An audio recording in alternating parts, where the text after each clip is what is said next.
Oh, All right, just kicking off another Sunday sync. We were just talking about the cash flow game, and Brandon inspired me because I had to go change into a Hawaiian shirt. Or Brandon, sorry. Did I say Brandon? I don't know. I think I say Brandon. I'll go by anything. I get called Brandon every day.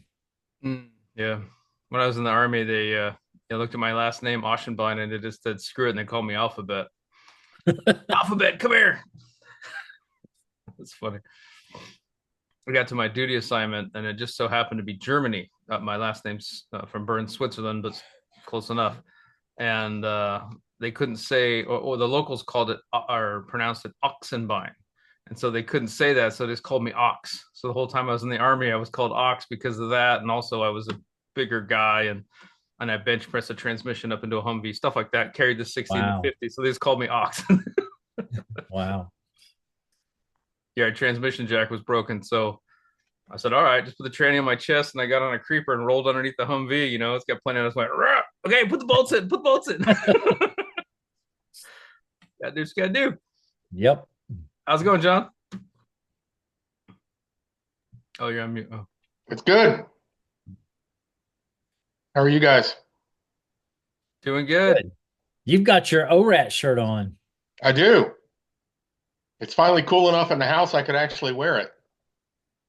So it's a very beefy t-shirt. So, Yeah. you know, now that we actually have our official winter down here and it's, in the 60s to 50s overnight, it cools Right. off the house a little. Right. Arizona hit high 30s the other day, which was shocking at night. Hmm.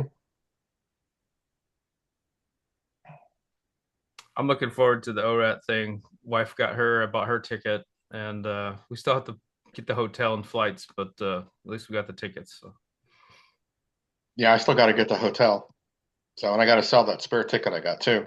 Oh yeah, I knew that was. I couldn't remember. I just bought it because it had her name on it. I did that last time, just so you know, for anybody that buys that.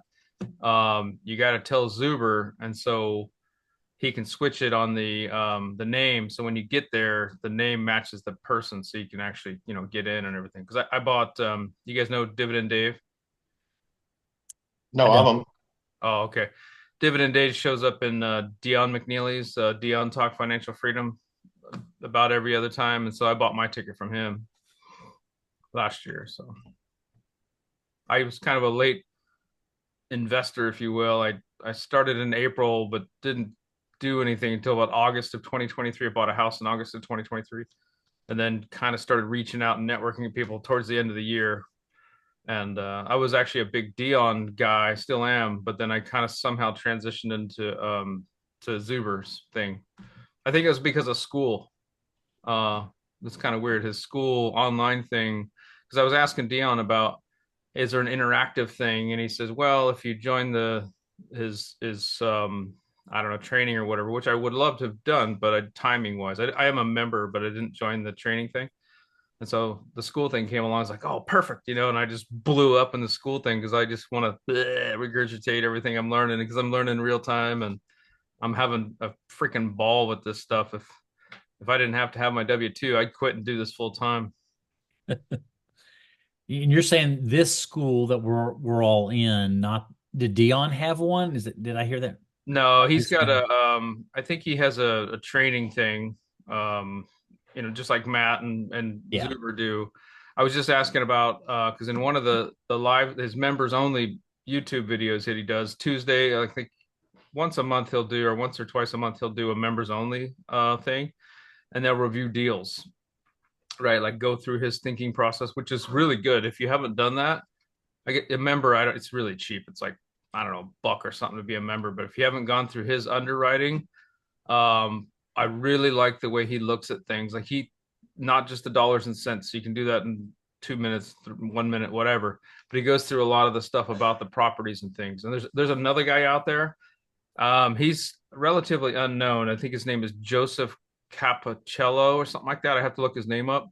But I met this guy a week ago, and this guy is phenomenal. The stuff that he lays down, I mean, the way he underwrites and the way he looks at things is, in my opinion, top notch. I'll go find his YouTube channel and put him on here because.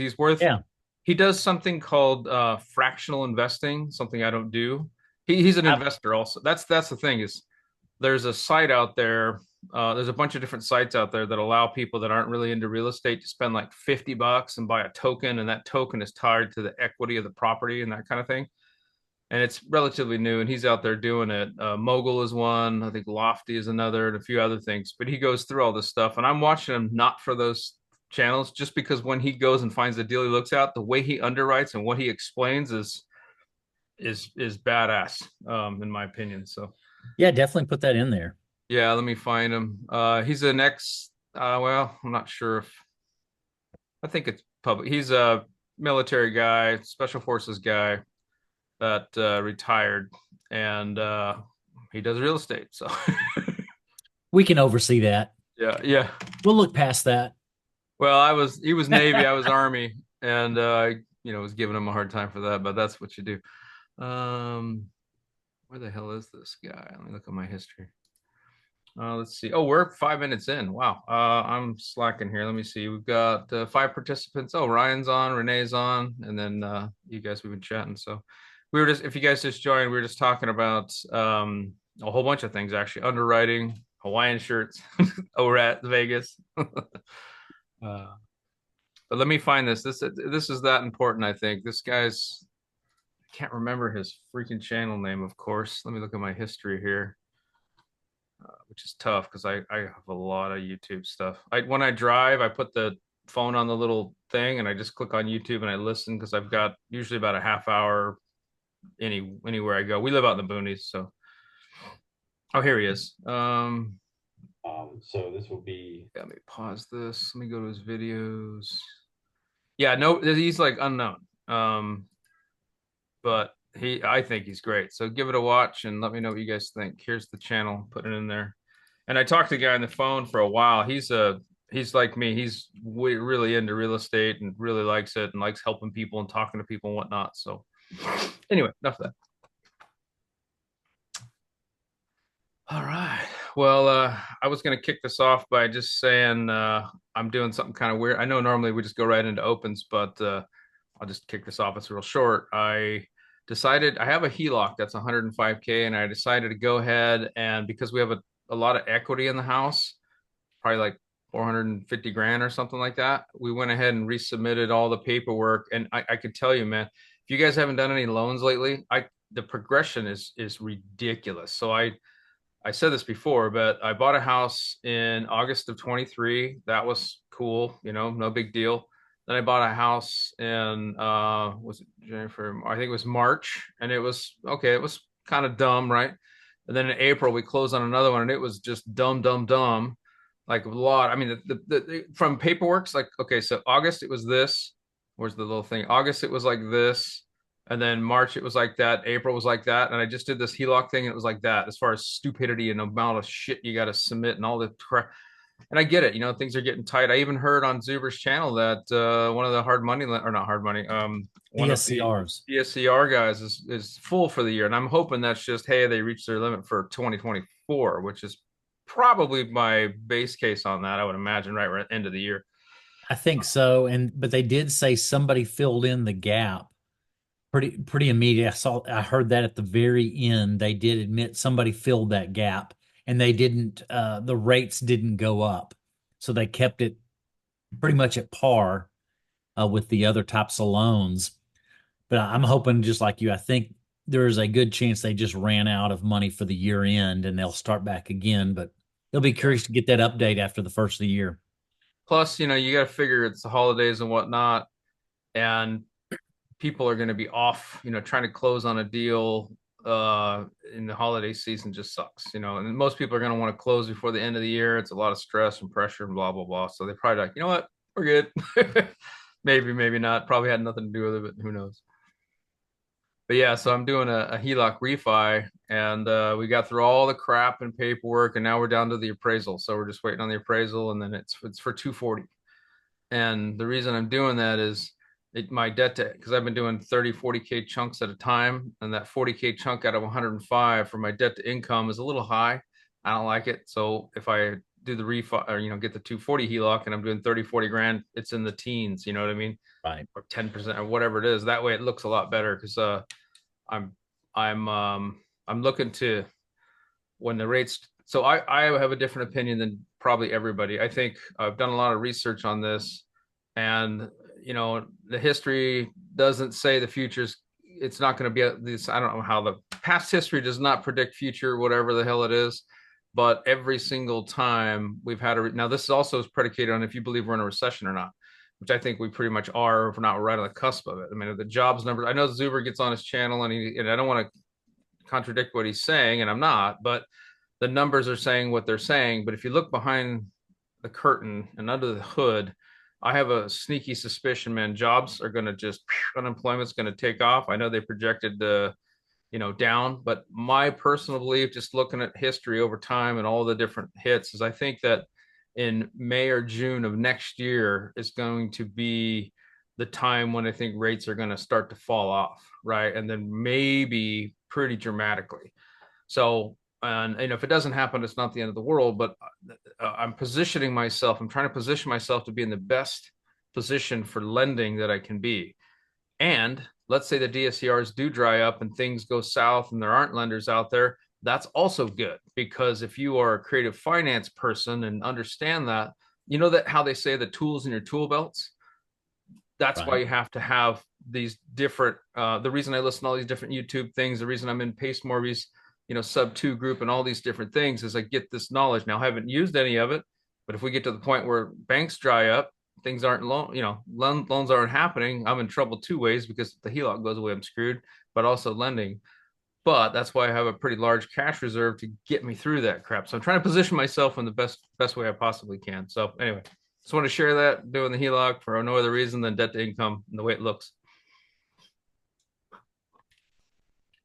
So we had Lindsay join. We're just free rolling here. So go ahead and bring up anything you want, any open topics or issues or whatnot.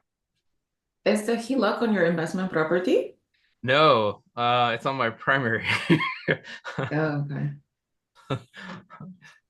Why are you looking back? Are you looking for your wife? My wife, it's yeah. No, it's fine. She knows. It's just I don't know. I'm a little uneasy about having my primary tied to any of this stuff, but I'm confident enough to know I won't do anything stupid. I mean, I'm only taking, 30, 40 grand at a time, and we're paying it. I've mentioned this before. We're doing velocity banking. And so to a point, so we're using 30, 40 grand chunks at a time. And you can Google velocity banking, or you can ping me offline. I don't want to suck it up here because a lot of people think it's sketchy, but I love it. I think it's fantastic. It's a way to pay down debt faster by using debt. You leverage debt to pay down debt.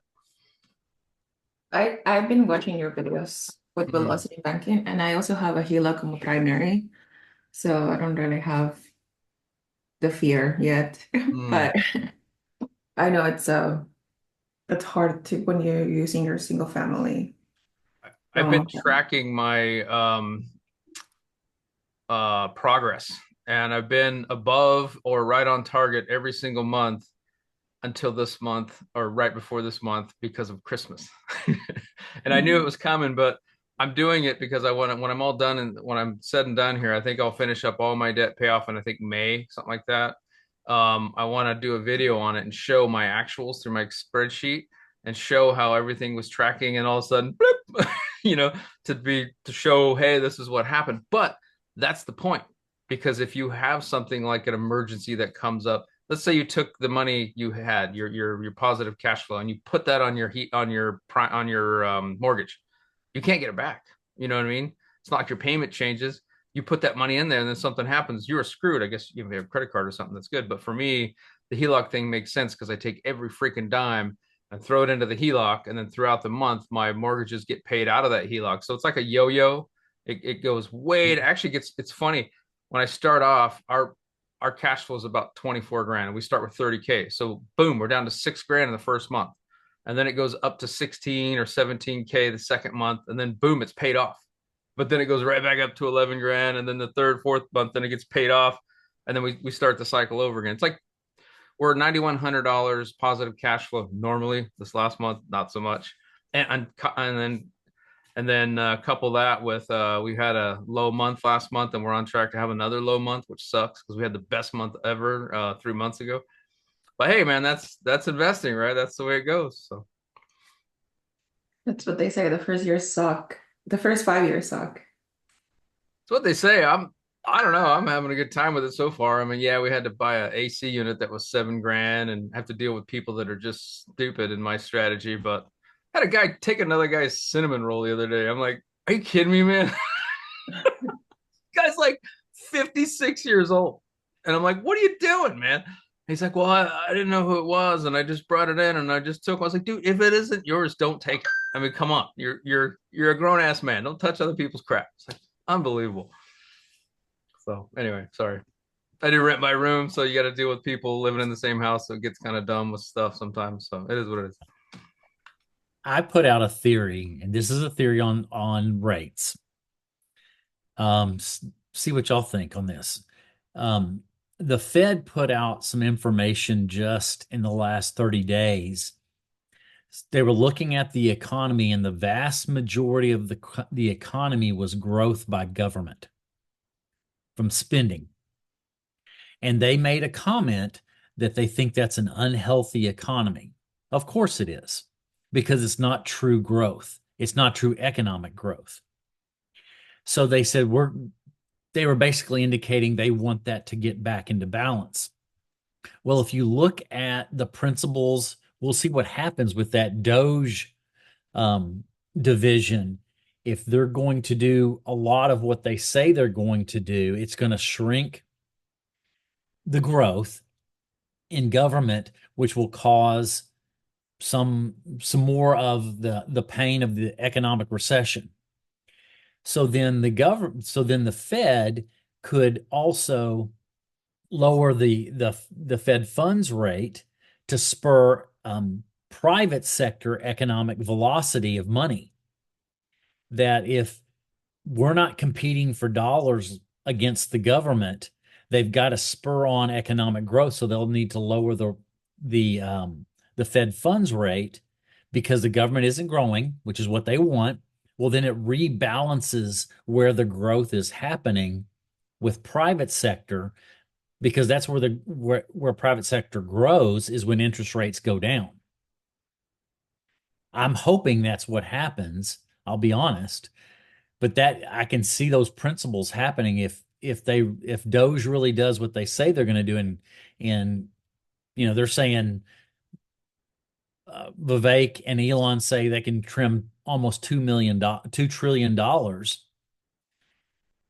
That will have a massive effect to the economy. So then the Fed will have to intervene in lowering rates to get the economy back going again, and then rebalances it from the public sector to the private sector.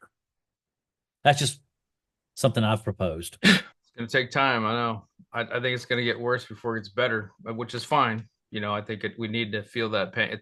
Either way you slice it, you're going to have some pain. And I think that pain has been coming for a long time. We'll see how it goes. We'll see. Yeah.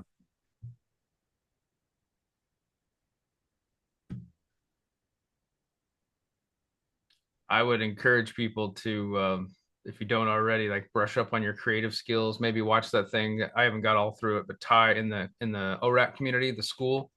There's what is it? Let me just bring it up. Ty did a 6-hour class on creative finance, and I didn't get through it all because it's huge, but that'd be a good thing to watch to spin up on that heading into this year if you haven't already, in my opinion. So I think, like we mentioned earlier, if the banks start to dry up and there's not a lot of buyers, sellers aren't going to have a lot of options in certain markets, especially in my market. Florida and Arizona have supply that just increased relative to recent times. If you look at history, it's not that bad, but relative to where we've been in the last year or two, the supply has gone way up. So.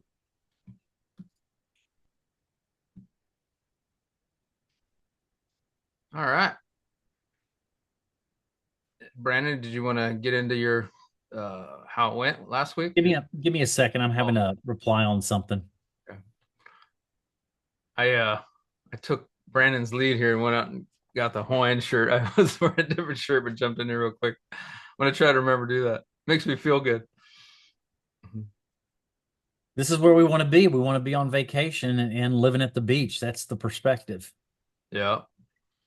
Do you guys listen to any of that mindset stuff? Or like or not Tony Robbins, I think, or any of that stuff? I don't.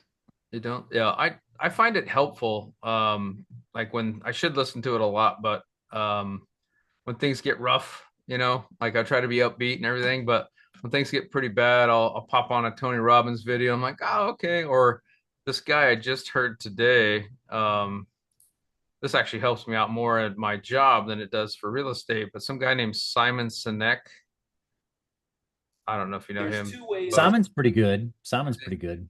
yeah, I'm gonna post this in the chat here just because I just heard him today, and it kind of gave me I don't know, it's pretty cool. I like listening to that stuff to help me along. I think in the beginning, mindset's a big piece, right? You got to have the mindset to, let's face it, you're taking larger sums of money typically, and you're putting it into something you don't know if it's going to work or not. So it's a little crazy, but that mindset thing I think is really important in the beginning, but also throughout your journey. I'm saying this with somebody that's less than 2 years into my journey, but to me, it's helping me out, mindset wise and re-encouragement. And these meetings here, talking to other people that are doing things, so it keeps me going. I think that's what it's so hard about the first 5 years for me because my debt has gone up significantly. And I come from like the fire community initially, switched over from fire to real estate, investing into real estate.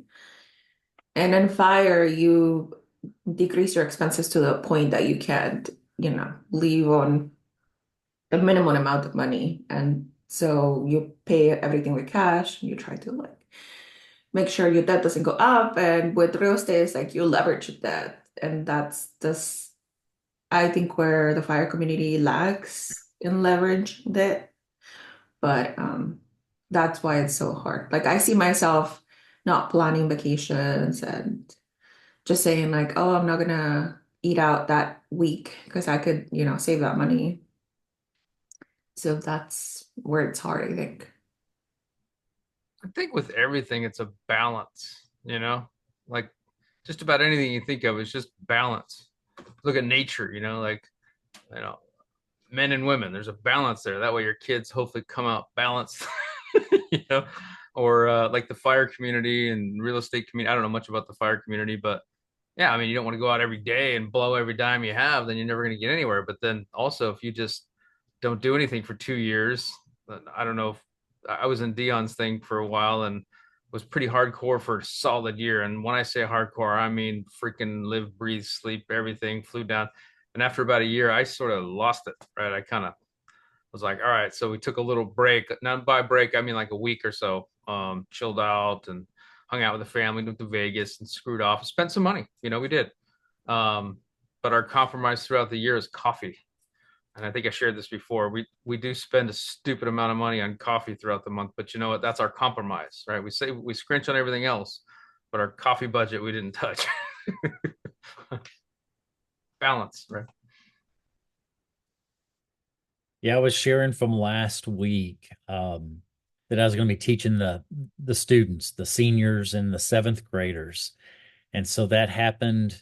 I guess that was Sunday afternoon. I had to leave early because we were getting ready for those kids to come over, and so we had it was three seniors plus my daughter, so four seniors, and then I did have my son, my seventh grader, do it also because I want him to hear it multiple times.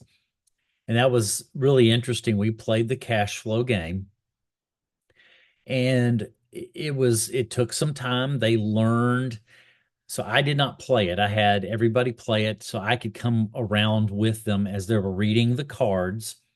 And I know, Jared, you understand what I'm talking about. It's a new language. They were literally learning a language, the language of real estate and analysis and financial literacy.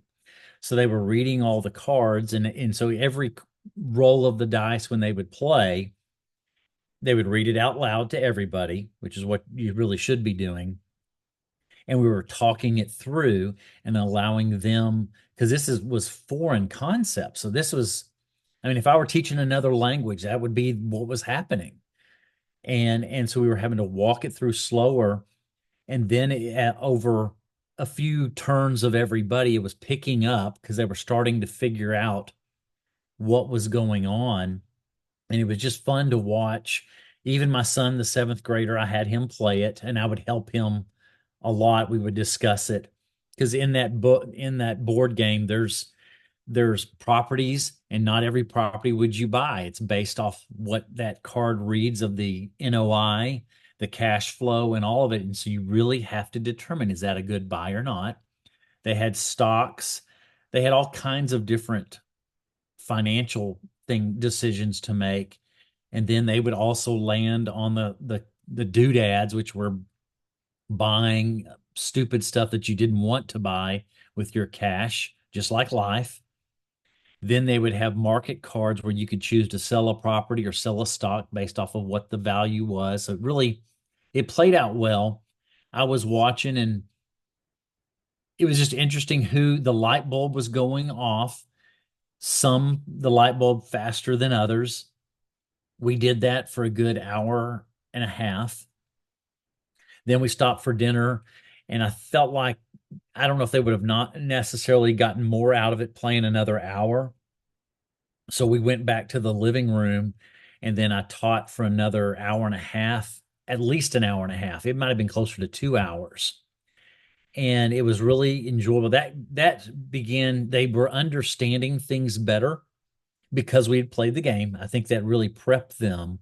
And we talked about different things. And I did the material, that 12 truths of money. I went through that with all of them, those 12. And then I did the 4 conditions of money. Have y'all ever heard of that? Mm-mm. So I teach that lesson. I got this from a decade ago. There's 4 different conditions of money. There's dead money, safe money, healthy money, and wealthy money. And so I broke that down where dead money is 0 to 4%. It's dead money. Because I said the real true inflation number, when the Fed says they have 2%, they want 2% inflation because they've changed the analysis and all the formula, it's usually double. So true inflation, and even if they hit 2, the real inflation is 4. That's just my analysis. And so dead money is 0 to 4%. You're not making anything. You're probably losing value to your money if you're making 0 to 4. Safe money is 5 to 9%. That's usually usually bonds and dividend type of portfolio. That's safe money. Healthy money is 10 to 13%, and wealthy money is 14% and up. So I was teaching them the conditions of money and to hold your money accountable. So I was kind of explaining what I do with mine. And then I went into the 12 laws, and one of the kids, question?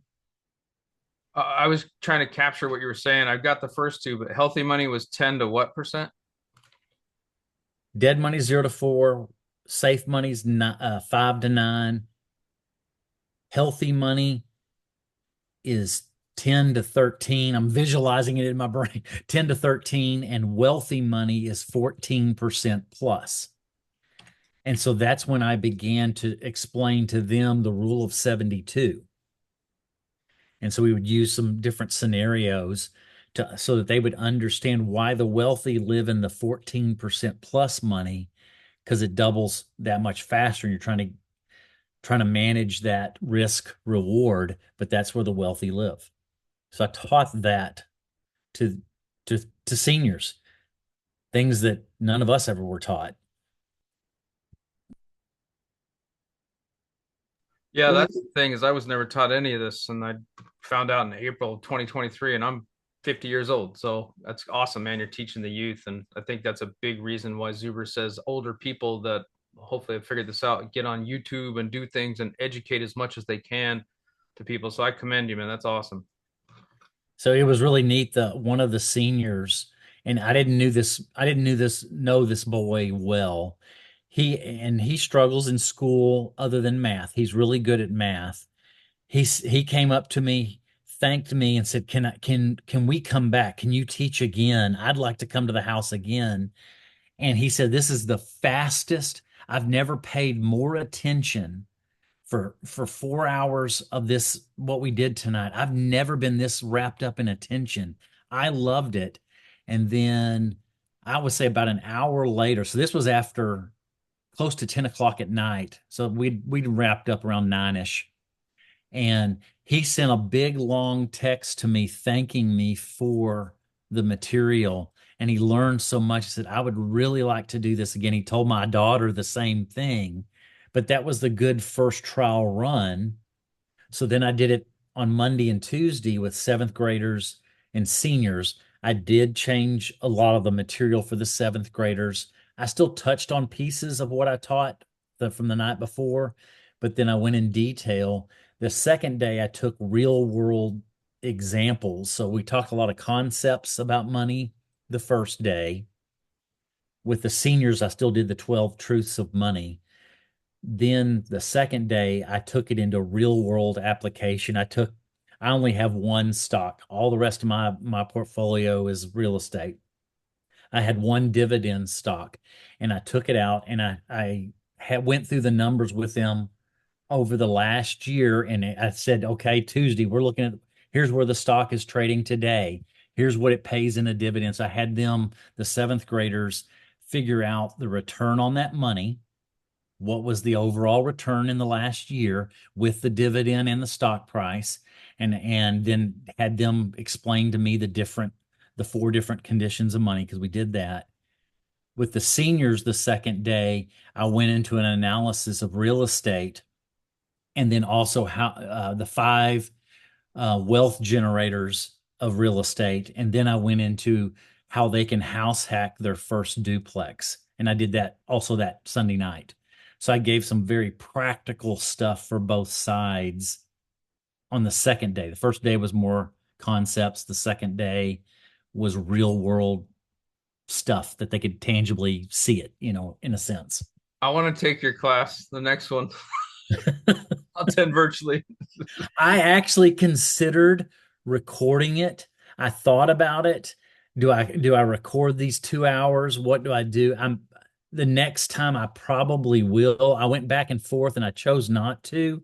I wished I would have had that raw footage, because I could have, when it wasn't real relevant, I could have spliced it and made a great video. But next time I'm probably going to do it.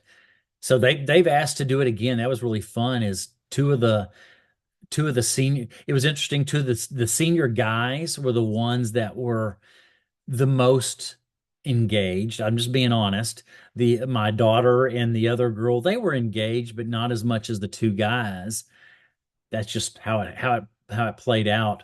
But then I heard Thursday, I went to a breakfast, and one of the parents was there, and they talked to me and said, "Hey, I had all of your because he had a seventh grader and a senior. He said, I had both of my kids talking to me one evening about what all they learned in your class. And it was so neat to see what you were teaching. And they actually got excited and really were talking about it. So that made my week."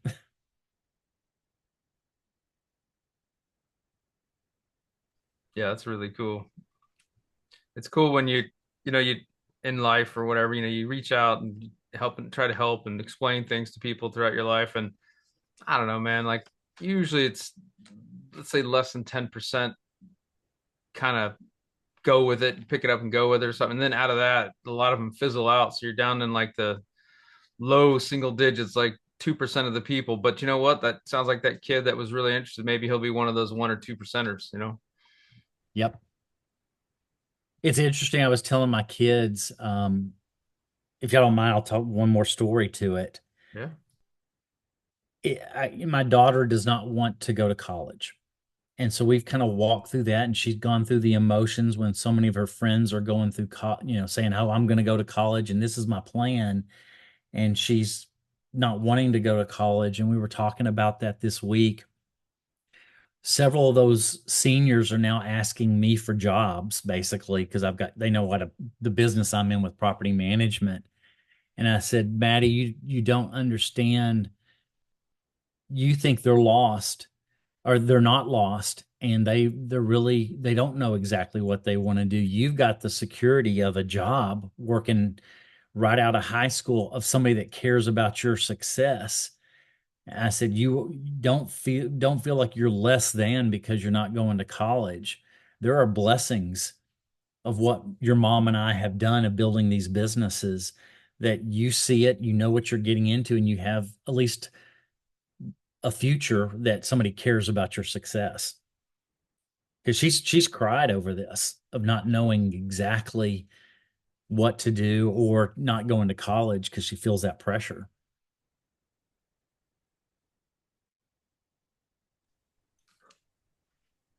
Yep. I've got a college fund for all the kids, and I don't know that two of them are going to even go. So I don't know. I got to look into the future. Like, what do I do with that money, or what do they do with that money if they don't go to college? You could do it as a down payment for a house hack and say, this is how you get that money. I'll give you your down payment for a house hack. Well, it's in a, what is it, a 529. 529. So I'm not really sure how the laws, I'll have to look into it. Yeah, I don't know. Yeah, you'd have a penalty. Yeah, we've got a ways to go. But hey, Jeff, nice to see you. Welcome. Thank you, guys. Just listening in and my exercise gear on. But I like the stories with the kids. Got an 11-year-old son myself, so I'm with you. Yeah, that's awesome. Where are you at? Where do you live at? Just outside Chicago. So my area is going to be Northwest Indiana. I intentionally avoid Illinois. Figure it's broke, so the property taxes and tenant eviction laws. Yeah, no thanks. Not interested in Illinois. So I go across to Indiana. Yeah. Do you know who Millennial Mike is? I know the name. I haven't met him yet. I saw it on chat, I think. Oh, okay. He does Gary, Indiana. I'm not sure where that is in relationship to Northwest Indiana, but I know it. I know it. Yeah, it's frankly a little bit of a rough area, but there's some opportunity there, you know. Some people think it'll turn around. I was joking with him, and because he's a SWAT, or used to be SWAT. He's a police officer in Seattle, and I was joking with him, and I said, "Hey, does your property manager wear a vest and carry a gun?" And he goes, "Yeah, she does." And I'm like, "Oh," I was totally kidding. And I was like, "Holy crap!" In that area, I would. Probably a good idea. Yeah, Yeah, good for him though. You know, he's putting money to use, making money, but he's improving the areas in a way. right. Yeah, no, it needs to be done. And there's a lot of upside potential. The thing that I look for is just like jobs, employment. I don't know, you get like a hospital or a manufacturing plant or something for, employment in the area. And it probably could take off long term. Yeah. That's Ryan just pointed out. I've watched Ryan's videos. Sorry, Ryan, I got to catch up on your YouTube. But Ryan was down in Gary, Indiana, I think working on one of Millennial Mike's properties. And he said he was carrying while he was working on the properties. He's in construction. So,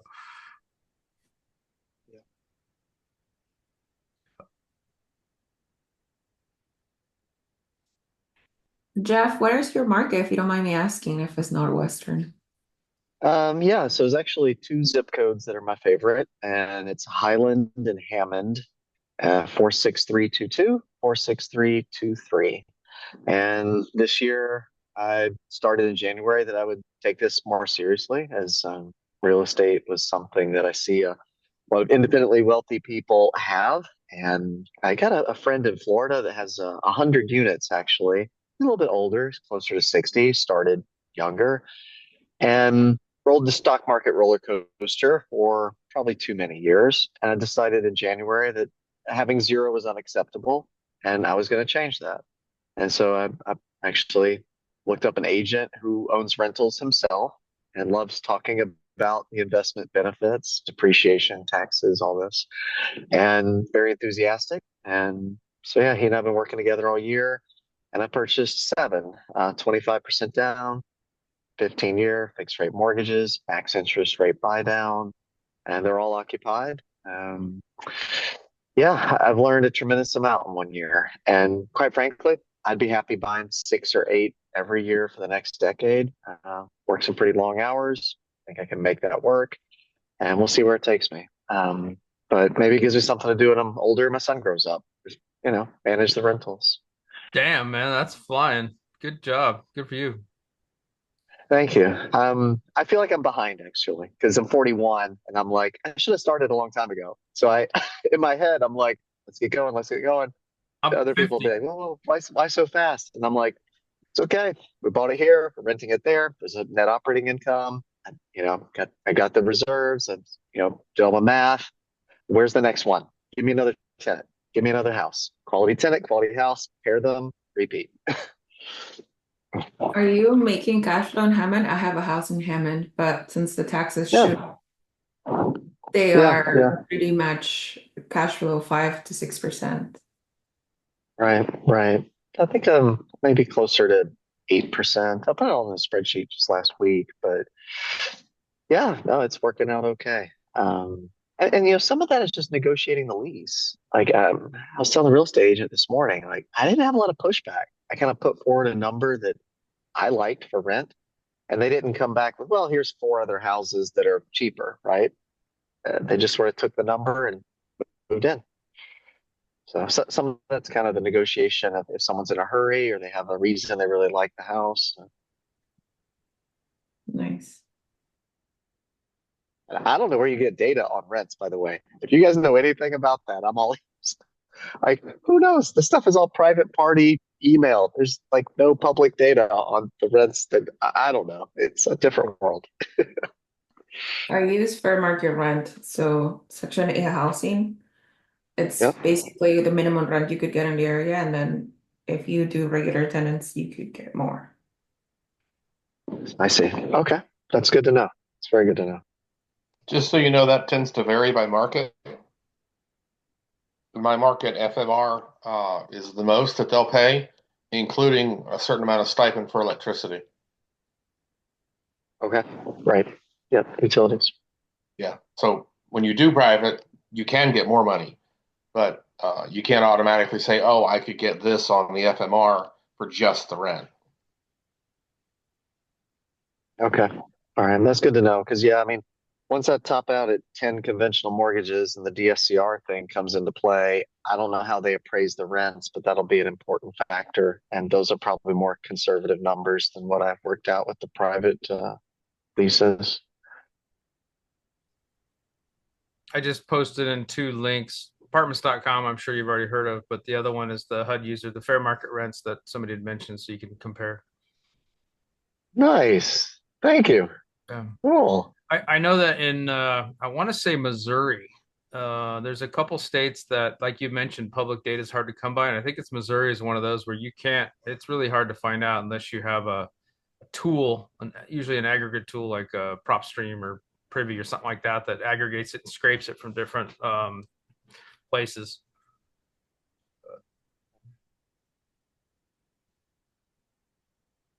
No, I'm a big fan of Zuber's book, and when I read the one rental at a time, I was like, "This is me. I'm living the same story." And then I found out there was an online group. I'm like, "Sign me up. If there's anybody else out there, it's good at peer encouragement, learn things, and coach each other." Well, sometimes you got to do that. Like I started off as a private money lender for heaven's sakes, and then switched into like sub two creative world, and then found Zuber, and here I am. And so I went like complete around I spent over, I don't know, 15 grand so far on different things. And here I am spending $20 a month on something that fits me. And had I found this first, I'd have saved myself a lot of money. It's cool. I mean, I'm here to listen, learn, and it is great to meet you guys. When I look at it, I'm going to be at this for a long time. If I'm doing it 20, 30 years from now, I'm perfectly okay with that. Awesome, man. Hey, Ryan, you're not fishing today? No, not fishing. Just hanging out with friends and family. Had a great lunch right now. Holy cow. Where at? I'm at my pastor's house. Oh, there you go. Home owned cooking. There you go. Yeah. Mexican Christmas. Nice. Get those not tamales. The things that are wrapped up, I forget what they're called. That's tamales. Is that That's tamales? tamales. Oh, Mhm. man, those are so good. Tamales, rolled tacos. We just did regular tacos. Pace had those at his house when I went down there, and I was like, "Oh," and he's like, "Help yourself." I'm like, "Sweet." Like, normally I would be like, "Nah, I'm good," but I was like, "Come on, man, you can't do that to me." Yeah, we've got little ladies here that sell tamales out of coolers at Home Defecto or something like that. And oh man, some of those are incredibly good. It's like they put a whole piece of string cheese right in the middle of it, and oh, good Lord. Some of those are amazing. Some of them are not that great, but some of them are just absolutely out of this world. Making me hungry, man. Hey, so Brandon, you were talking about the dead money, safe money, healthy and wealthy. Is that something that you learned from somewhere, or did you make that up, or where did you hear that from? Well, they say originality is the art of concealing your source. There's Because you're nothing new under the sun. No, I got that from somebody else. okay. I wished I could say I came up with that, but I got it from somebody else. Nowadays, I mean, the safe money might have to bump up those percentages. A lot of people think the inflation's way higher than 4%. I mean, Right. well, dude, like Zuber said in one of his channels, maybe it was Zuber, eggs went up 8% in 1 month last month. That's ridiculous. I mean, and this is now, here and now, not like, last year or anything. It's absolutely insane. Yeah, so I know I'd learned that. I think how long ago it was about 10 years ago I got that material. But I kept it because I thought it was always a good standard because even the headline, Four Conditions of Money, the sub headline is hold your money accountable. And so even when I'm waiting to purchase, I am holding my money accountable. And I told the kids then when I was looking for my money to deploy for my next purchases, this was maybe a little risky, but I knew what I was wanting to do. I was looking at money markets paying 4 to 4.5 then. Schwab had one paying 5.25, and I'd found a company. This is not stock advice, but I'm telling you what I bought. I bought Energy Transfer, and I'd looked at it. It's a master limited partnership. There is value in that when we teach real estate. Real estate has 5 wealth generators. And I said at one point, I could only think of 2 wealth generators with stock. That is the growth of the stock and the dividend if you have a dividend stock. Well, I was looking to temporarily put my money somewhere because I knew it was going to be about a year. And at that time, when I bought it, Energy Transfer, it's based out of Dallas. It's a mid-markets. It just transfers the energy, natural gas, oil. It's the pipelines. It's not the person extracting it, and it's not the refiner. So the markets are very stable. Their fluctuations in what they make is pretty consistent. Well, they were paying a 9.2% dividend. And I'm sitting here thinking, okay, I looked at the history of the stock. I know the company a little bit. I'm buying it close to its low point for a while. It was at 13.50 a share then. I'm making 9.2% on my money. I'm like, and it fluctuates. It fluctuates by the day, but there's always a bottom because it pays such a good dividend. It goes down 50 cents or $1. Well, then at that point, this was back when I bought it a year ago. Well, then it's paying well over 10. Well, people are jumping in. You could see it. As soon as it went down a little bit, people are jumping in because of the dividend. And so I left my money there. Well, it went from 13.50 to last week, it was over $19. Plus, I'm making 9.2% on my money. So I was teaching the kids that, but that's what I looked at, holding my money accountable. I didn't want to make 4. I wanted to make a little bit more. I bought it for the dividend. And now, even now, because it's doing so well, I try to move my money around and try not to sell the stock. I'll keep it allocated for certain things just because I don't want to sell the stock with that dividend. Because it's making me overall return over the last year has been almost 40% total return. So that's what I was teaching the kids on holding your money accountable, depending on what you use the money for. You're trying to, even on your, for me, I'm looking at my, even the money I'm going to be deploying, I'm trying to get above, basically above 4, as high and safe as I can. Yeah, it's funny you bring that up. I'm trying to stick with real estate and focus on what I'm doing, but I have been watching Toyota stock, and it dropped off a freaking cliff, right? I think we're at 174, and it was at one. Well, let me do a 1 month deal here. Yeah, it's currently at 175, but at one point it had hit like 169. I think it was maybe even in the 150s at some point.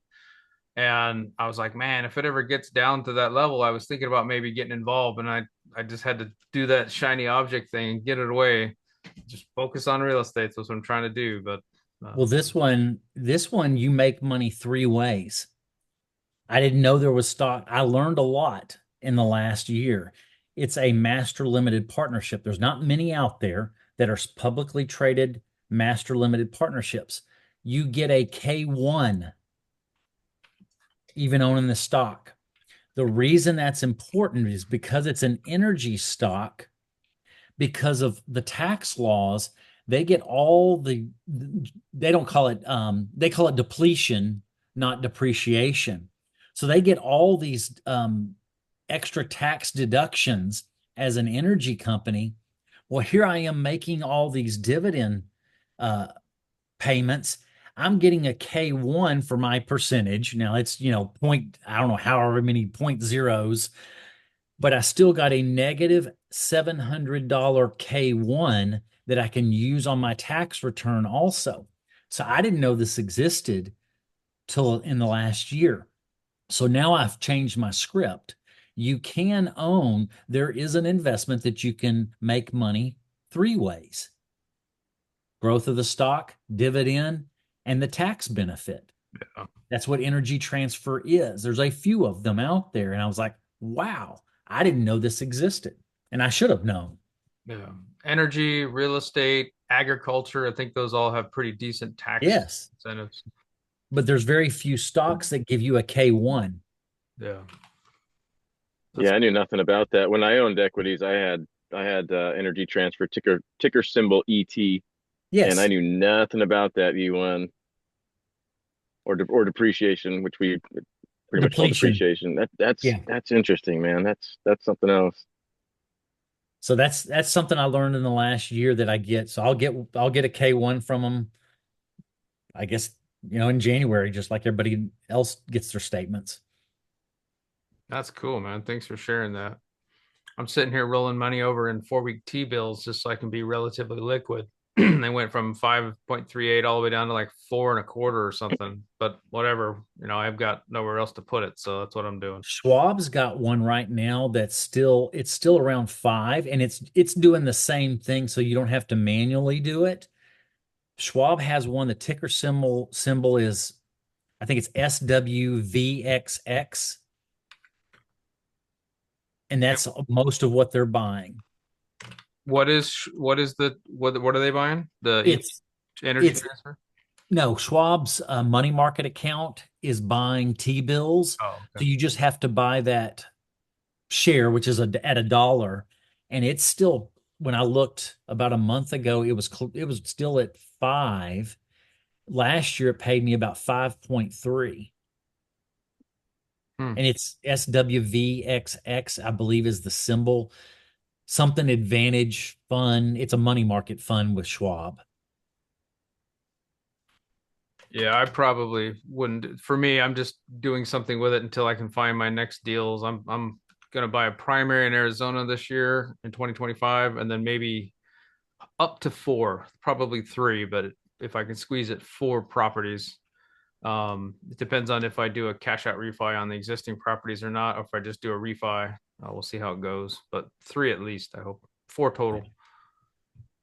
Well, that's where I leave my money when it's ready to quickly deploy. That's where I hold it Oh, really? every day. And if I have to, because it's taking your average balance. So if I put it in there for 10 days, it's still raising my average balance for the month. And then it pays the interest at the end of the month. So I leave it in there. There is no limits on how many withdrawals. It just takes, if you need to take a withdrawal, it takes about 3 or 4 days to get into your account. So you just got to think that ahead if you need it. So I leave it in there. I put all my taxes in that account. When I'm saving up for my tax bill at the end of the year, it stays in that account. I just have a spreadsheet saying, here's the bucket for taxes, here's for real estate, here's for CapEx and reserves. I just put it on a spreadsheet. I leave it in that Southwest or that money market account with Schwab. That's just what I do. Wow, that's a good idea. I hadn't thought about doing something like that. And then because I'm about to pull all the taxes out for the year for the properties, but I've made, gosh, it'll be several, I mean, it's several $1,000s, 3 or 4 thousand-ish total for the year. That's cool. So at least it's, even though it's sitting there money that I can't touch till once a year, basically, I'm making a little bit of money. Might as well make money on it if it's sitting there. And then if I need to go buy real estate or buy some lots, is what I do. Y'all know that.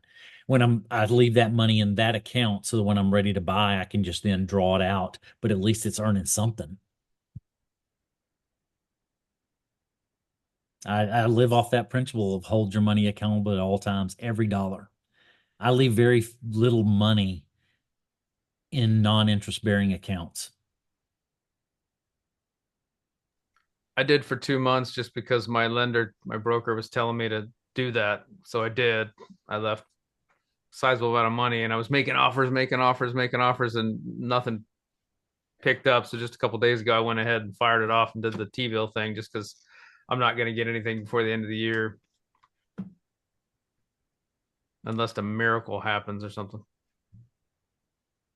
I'm backup offers on a couple properties that are pending right now. So, but I don't foresee it happening. But if it does, great. But I don't think it's going to happen. I've got an offer out on 2 lots and I'm just waiting to hear back. They've been out of the country. So we'll see. We'll see.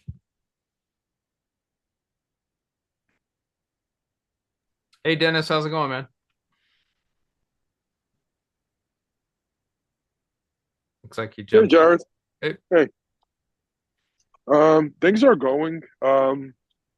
So I lost my good co-living opportunity.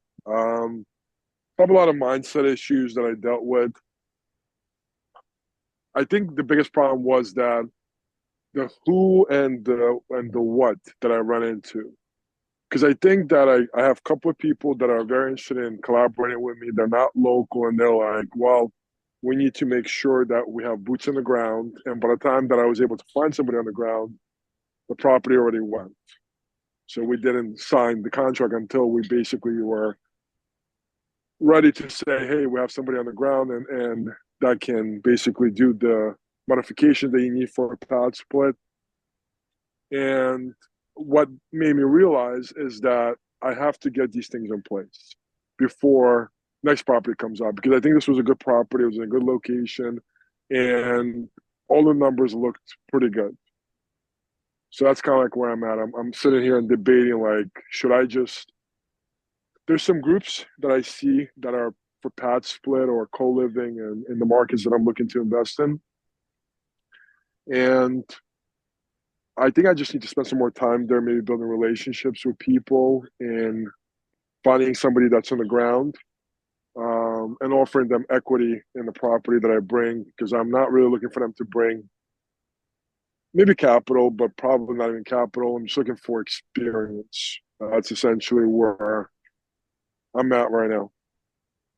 Yeah, I think you hit on something there that I've believed in since even before I started here, just because of my job, which is the economies of scale, right? Like if you pick a market and stick with that market, like look at Zuber, he's for the most part, he's stuck with one market his entire time. And that's what I'm doing with Phoenix and that market and that strategy for a long time. And over time, you get the benefits of the economies of scale, networking. People start to know you for, hey, you're the XYZ guy or girl or lady or whatever, you know what I mean? So I think there's there's a lot of benefit there that's hard to quantify, but you see it over time. And I've only seen it a little bit, but I've watched other people do it. That's why they say focus, fixate on one course until successful. So that there's a lot of did I say that word right? Anyway, a lot of peripheral benefits to sticking to one market and one thing for a while.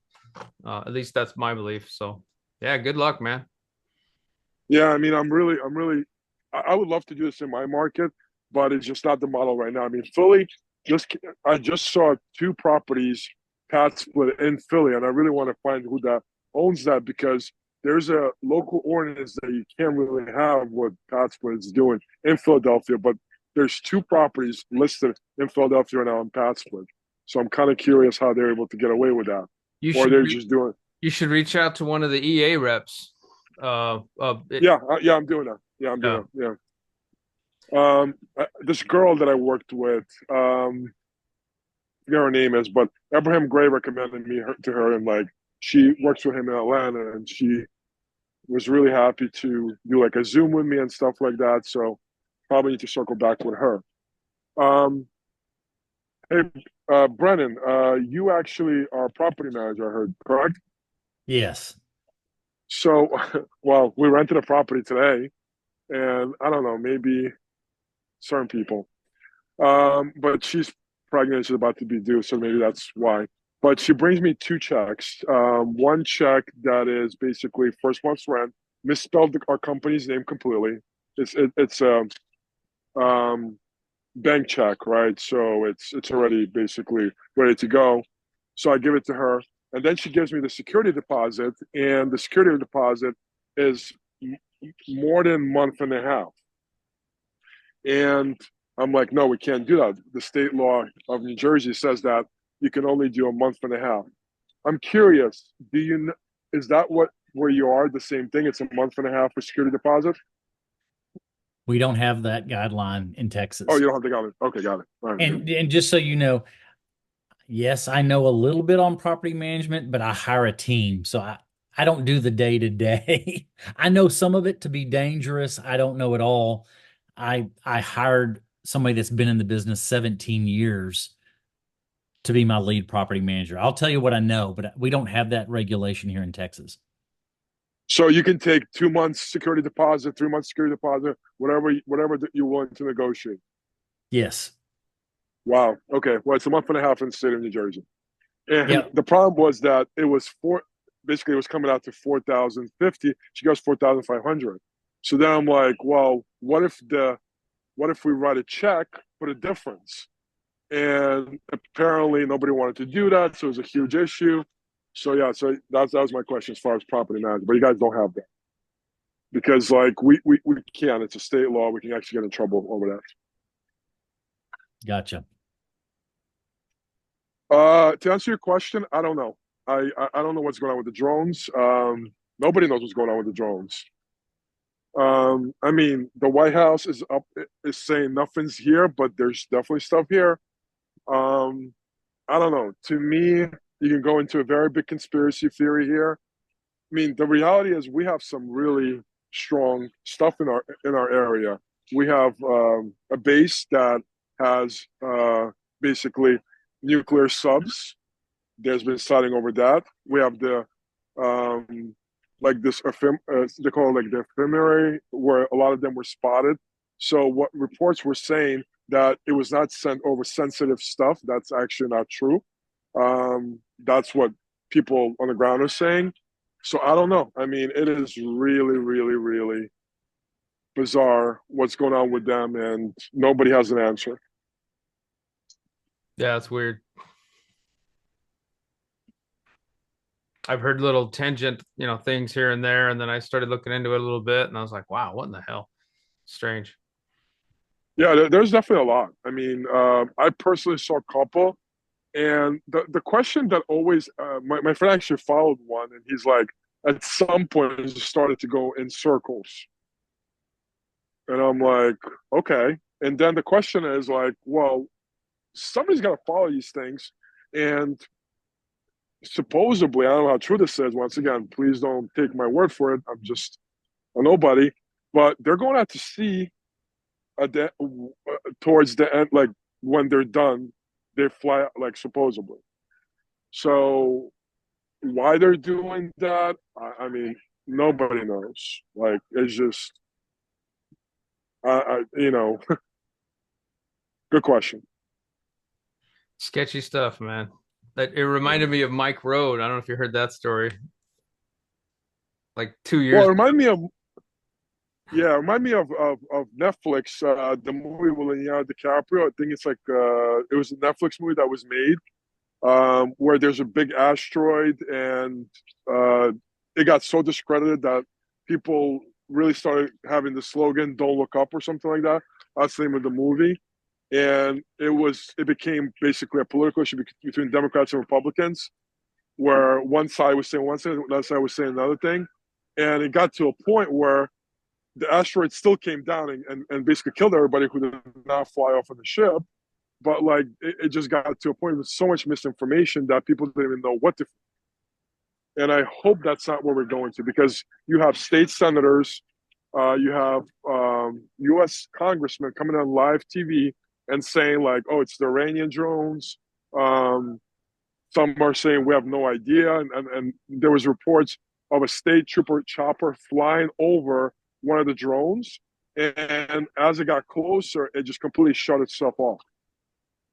The And helicopter? they weren't able, no, the drone. Oh. Once again, it's kind of like I heard the story of a story of a story. Who knows how true it is? How, who knows how much AI is getting involved here?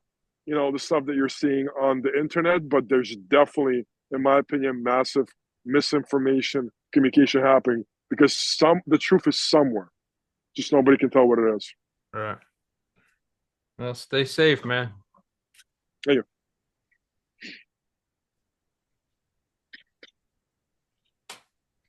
I was going to share tomorrow. This will be my third interview with Zuber tomorrow. So he's interviewing me tomorrow morning at 10. Cool, man. I watch all of his stuff, so I'll see it eventually. Yeah, usually it's a few days or a week or two. I can't remember the last one. Last one might have been pretty immediate. It was put on.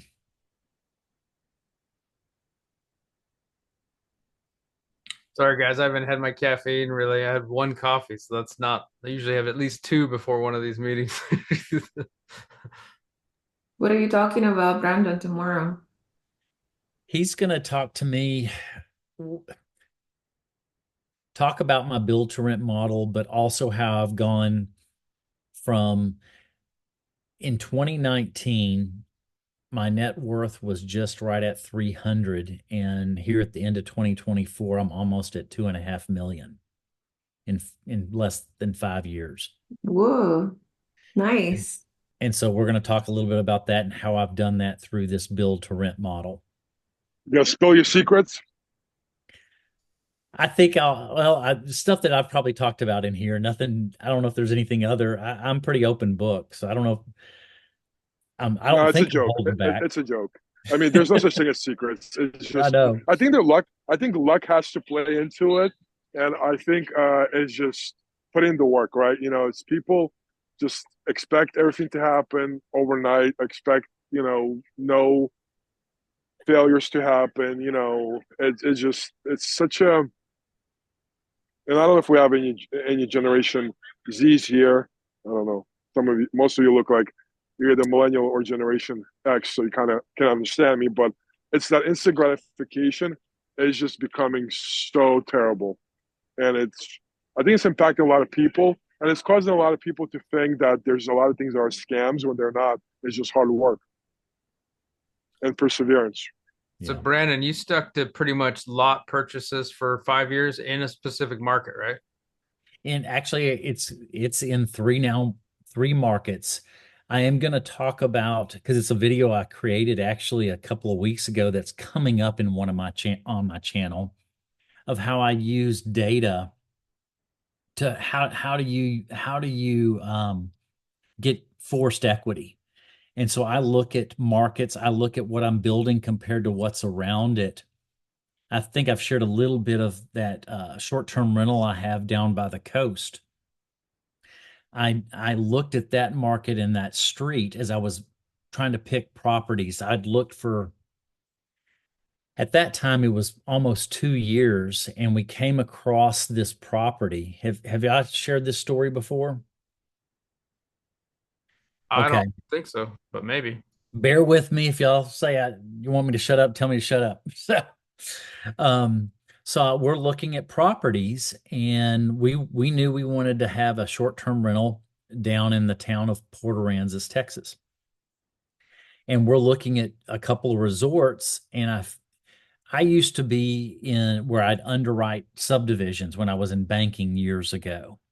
And they put premiums on lots. So I was looking at lots, and I found this lot that had it wasn't the direct beach view, but it was like an in between, which still has more value because everything down there is priced based off of views.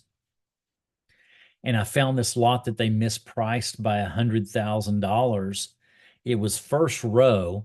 It just wasn't on the side of the street that had the direct view to the ocean. So those lots at that time sold for about 600,000, which we thought was just outrageous.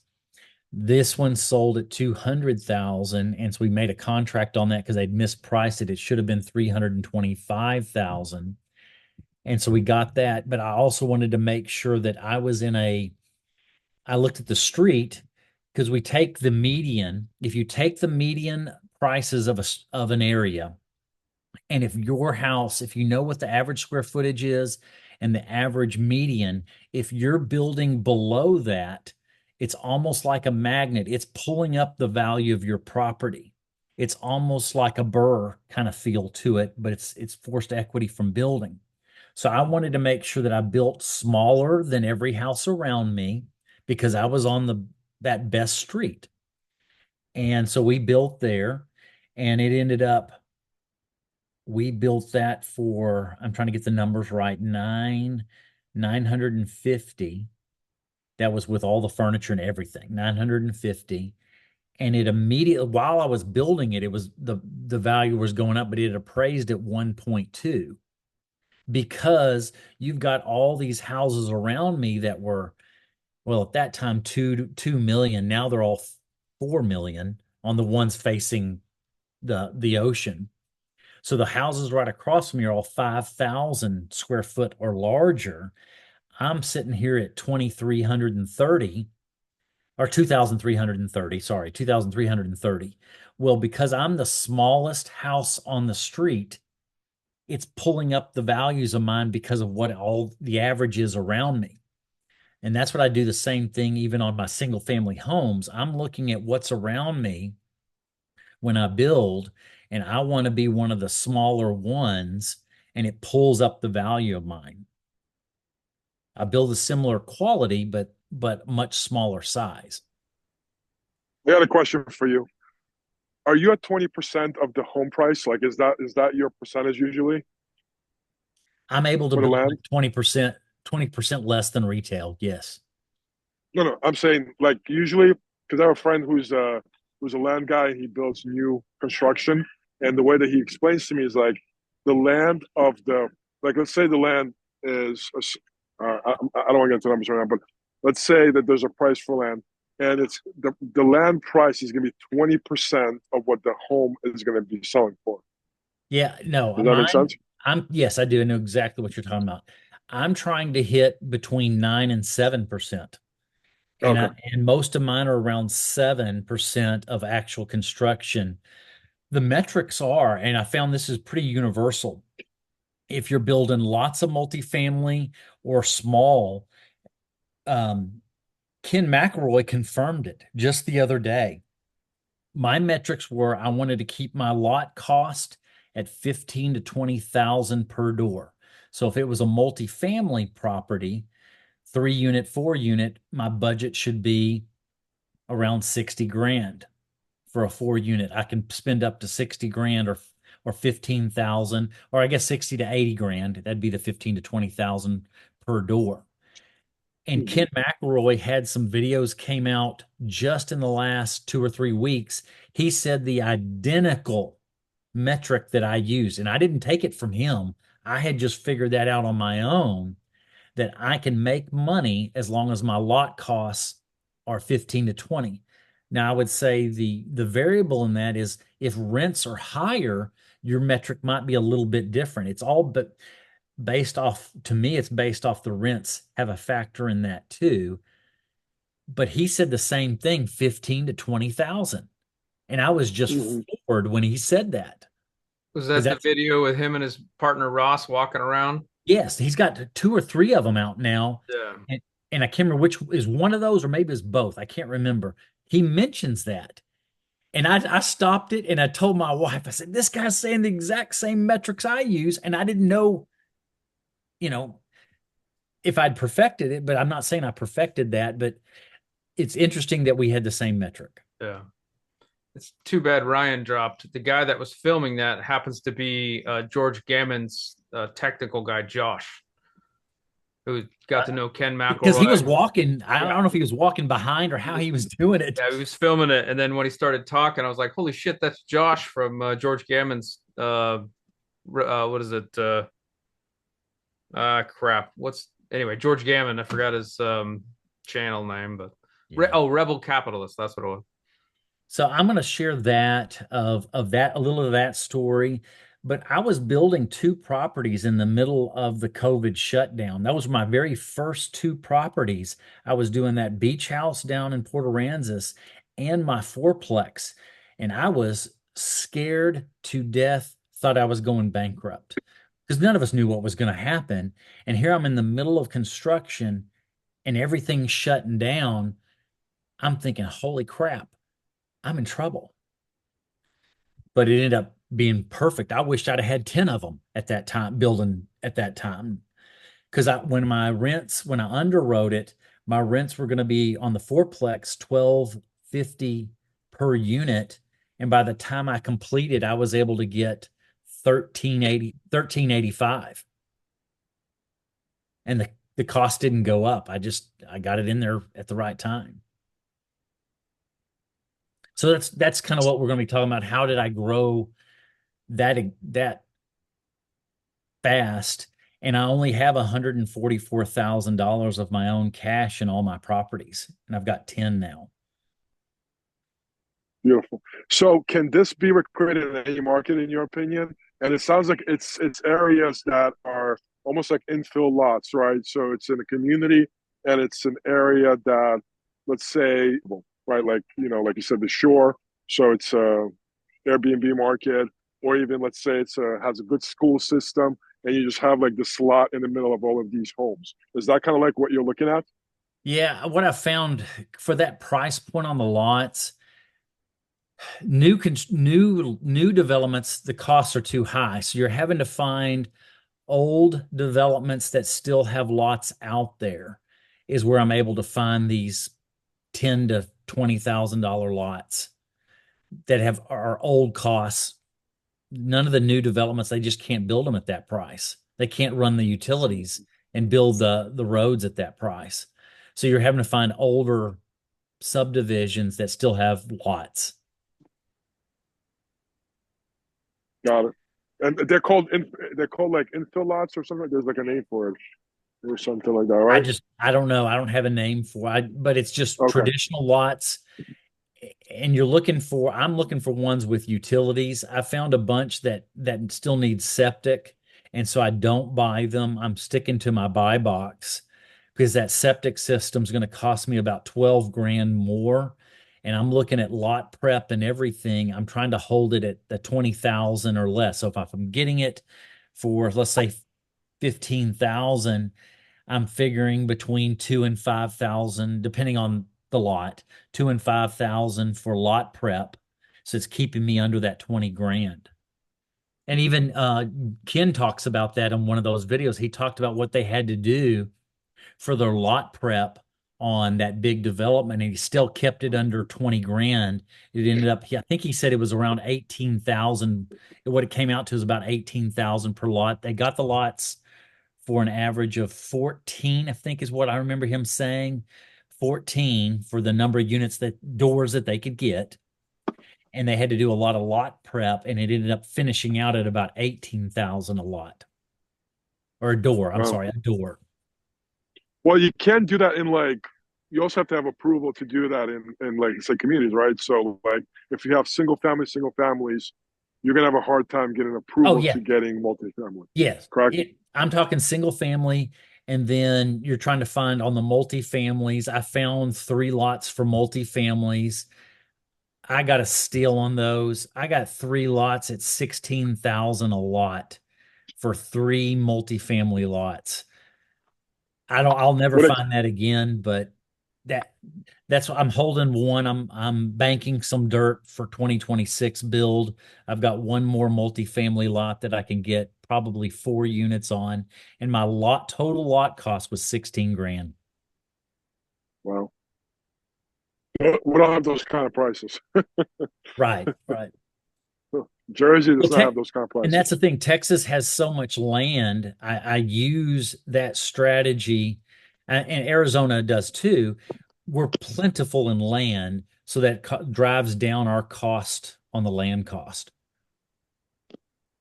Yeah, I think so I'm showing land to this guy. He wants to build. He's like, first I want to put like a small house on it, and then I want to build a house on it. I'm like, well, you got to talk to the township, make sure they approve it.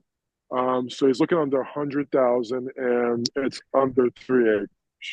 So he's like, I want to be at 100,000. The challenge is for our area is that some of our lands, they have what's called underwater. Basically, there's water close to the surface, and it causes challenges where you can't. It's called wetlands. You can't build anything. So you can have, let's say, 3 acres, but only 1 acre is where you can actually do anything.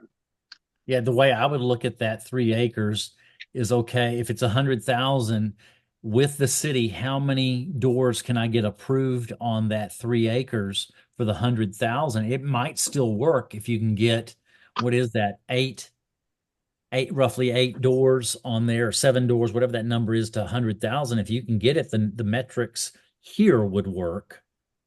Mm-hmm. As long as I can get it down to that 15,000 a door. And like you said, it's about the wetlands too. You've got to look at all that, what's actual usable dirt. Okay. And then you're looking at the utilities. Where are the utilities? How much is it going to cost to get the utilities? So you had all the bones already, or you guys put them in the refrigerator freezing? But then also you're looking at flat work. How much driveway I've got to put in there? How much parking? Mm-hmm. It can be done. 3 acres, it doesn't mean it's going to be, you're not having to go deep in there, most likely, unless the acres that you can use are way at the back. It's all about the lay of the land. And so I try to describe somewhat universal, but there is some uniqueness. Each property, you just have to look at it all. Got it. Let me ask you this one question. Do you go to the township and say, hey, can this be zoned as a multifamily? Or do you say, hey, I have the drawings and schematics where this could be a multifamily? Well, what I do is, like on those ones, I had to get them rezoned multifamily. They were miszoned. And how I know some of this, y'all, I was the vice chairman of planning and zoning of our city, of one of the cities in our county years ago. So I'm drawing on all these memories. Every city here, and maybe this is where y'all live too, has a master plan. In Texas, they have to produce a master plan. Most of them create 30 and 50-year master plans, and they'll have where they want development to go, be it single family, multifamily, industrial, commercial. They'll have it within those master plans. And so if can get a copy of that and look where they want it to grow in the multifamily space, if you're buying in that area, you should have a high likelihood they're going to be willing to zone it for what they say their master plan is. So you can use their own document against them. Even if it's not zoned that way, say you're taking it to them and say, this is what you said in your master plan. Why, if you have any challenges to it, it should be a lot easier to get it zoned multifamily if it fits in there. that's just one of the strategies. These were miszoned and there was multifamily around it. And I said, why are these not zoned multifamily when everything around it is? And they agreed. So I didn't have any pushback. Mm. So if there's other multifamily around it, there's a good likelihood they will. But if it's single family around it, the chances of getting a multifamily are almost zero. Yeah, and that's probably the challenge because I mean, we have a lot of rural areas where there are single families. I mean, we do have some large multifamilies, but it's like Cherry Hill, like a larger city. But like when you go, actually, Mount Laurel was voted top 40 place to live in the country by USA just recently. So we're getting a lot of press because of that, and that's where some people are looking for land right now because they're like, well, this is now on the map. We can use this as an anchor to get people to invest here from other areas. It's still one of the top 40 places in the country. The other way you can do it is it's considered buffer. Multifamily is considered a buffer from commercial. So if you had a commercial road and you've got commercial, then a lot of times you'll see multifamily behind it that transitions to multifamily, then that transitions to single family. That's the kind of the progressions too, is the multifamily sometimes can be buffers between commercial and single family.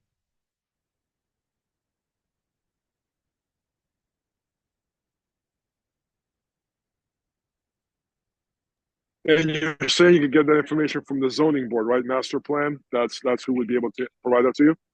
The cities, at least around here, the cities publish it on their website. You just have to kind of dig for it sometimes, but you can go talk to City Hall and maybe they'll either have a copy or direct you where it is on their website. We just have them on the websites here on the city's websites. Okay. So is the conversation like, hey, I'm a local developer. I'm looking to potentially or purchase land for build out. I want to get access to your master plan. Is that like or Yeah, people are you going to could. think I have two heads? I think that would be a great and say, hey, we're wanting to build some multifamily. Um, do you have your master plan? I'd love to see where y'all are open to where multifamily needs to go. And a lot of times they'll direct you and say, hey, we're looking at for it to grow in this area. You can't, in a sense, they feel bought in, and there's less chance that they're going to give pushback if they're helping say, well, look in these areas, this is where we want to be multifamily. That's a great question. Thank you, Brandon. I always say when I go to call or meet up, if I get an idea that's worth $2,000 or more, it was a successful day. I think this is definitely more than a $2,000 idea. All right, send me a commission. Only for close. Nice. Don't discount the relationship building that you do with all your networking too, Dennis. I know you mentioned that boots on the ground person you were talking to, and as you go, especially if you keep up with those relationships, like I ping people about every month or two and just sync up and stuff like that. And as a result, you hear things and learn things, and people want to share. Sometimes deals come of that too. So don't discount that. It's not just the monetary $2,000, but also the network and the relationship you're building, I think. Yeah, I think the people in my market, I think that my kind of, and this is what actually my mentor, Injari, you know who that is, kind of had to get over himself because he only invested in Arizona for a long time. I'm not there yet because I don't feel like I have that infrastructure in place in other places. But places in South Jersey, which is about 5 to 6 counties, a little bit of Pennsylvania outside of Philadelphia, I have a lot of understanding of these areas, but I think the relationships that I keep on building are just giving me more insight how I can do different things. I'm just a realtor, end of the day, but I am really turning that corner to being an investor-friendly realtor. Potentially, that could mean a lot more things than just helping you buy a property that you're going to make money by renovating it and putting it back on the market. I'm working with people that are coming in and want to buy land, so I'm kind of learning more about that. So it's just like I don't necessarily kind of watch something on YouTube and I'm like, oh, I want to go try this. It's usually when people come to me and they have those kind of conversations and they're like, well, I'm looking for this. And then I'm like, okay, well, let me see who I can ask these kind of questions.